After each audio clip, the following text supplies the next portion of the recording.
By not taking proper action against the fake content that he has posted, he is seen as one of the most shameless YouTubers in India. It clearly seems that he is dishonest, deceitful, and has not shown enough accountability when it comes to the fake content he has published. He has cunningly built this fake intellectual image around himself, but I have meticulously destroyed it through my fact-check videos and have exposed his poor intellect and foolishness. And like a coward, he is still running away from my fact-checking. He seems to be an asset for Islamists. He seems to be an asset for some media outlets of the Western genocidal, colonial, criminal states. The same Western media outlets that I have exposed in my videos. Dhruv Rathee, why did you fail to critically examine these media outlets the way I did? On multiple occasions, like a selfish opportunist, you have pounced on some foreign indexes to show how bad India's condition is, or to humiliate India. On the other hand, I have examined some of those indexes critically and have exposed their poor or hollow methodology. I exposed your fake content. After that, my family and I received death threats. Facing all this, I met with an ACP and several high-ranking police officials in India. We are well prepared to face your online squad or your radicalized supporters.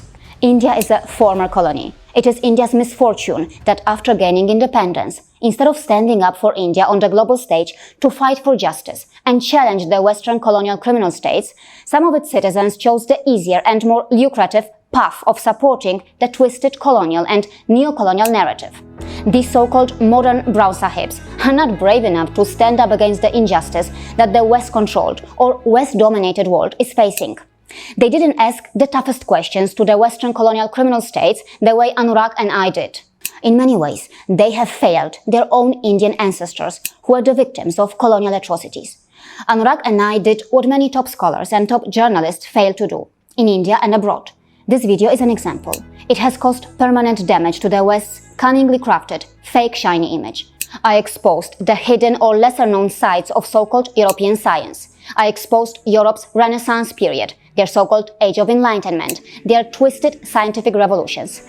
Something that politically motivated propagandists like Dhruv Rathee failed to do. I have taken a lot of risks to bring all this information to you. It is a must-watch. I have also received a lot of online abuse from Dhruv Rathee's blind and radicalized supporters who acted as if they were intellectuals. But when I presented this open challenge to Dhruv Rathee's self-proclaimed intellectual fans to prove their so-called high intellect, none of them came forward.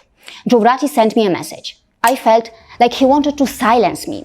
This shameless YouTuber has still not properly apologized and has not admitted to all his lies or mistakes in the fake content that he has published so far. Even today, his fake content is fully playable on YouTube, and it continues to miseducate, misinform, or brainwash innocent, vulnerable netizens.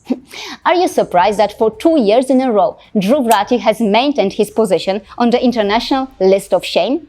Dhruv Rathee, remember, this algorithm bias that my videos face will not stop me. On YouTube, which is actually a Western platform, you are going with the tide, and I'm going against it. If YouTube continues to do what it has been doing, I will find new ways to share truth and facts. The International Day of Happiness is celebrated on March 20th every year.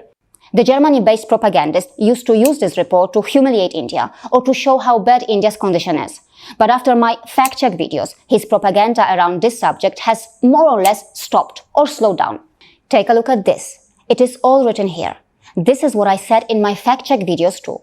Finally, it is written in words that are easy to understand. Dhruv Rathee, if you are not shameless, consider apologizing to viewers you have fooled or brainwashed. If you watch this video, you will understand how hollow the World Happiness Report's methodology is. The cruel irony is that a lot of these so-called happy countries have many depressed people living in them.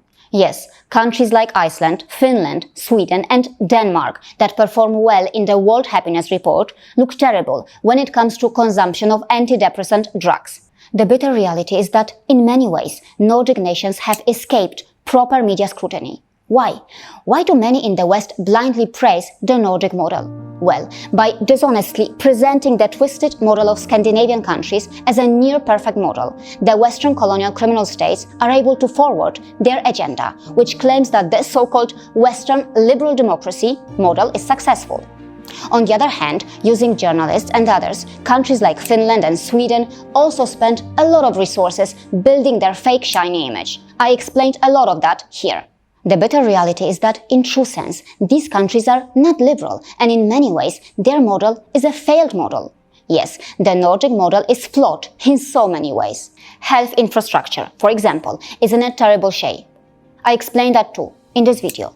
There's a lot more in that video. Do not skip it if you want to learn how rotten these countries actually are. The uncomfortable truth is that the West has used science and research for a long time to prove Western superiority. I explained that in this video. In many ways, that racist colonial supremacist attitude continues even today. We live in India, and as parents of 2 Indian citizens, my husband and I want to ensure that our boys live in a country where people successfully defeat emotional colonization. Our well-researched videos in these 3 playlists can help many Indians decolonize emotionally, and in that context, make the country more livable. We need less Dhruv Rathees and more genuine critical thinkers in India who can bravely question the West and get justice for the Global South. See you again.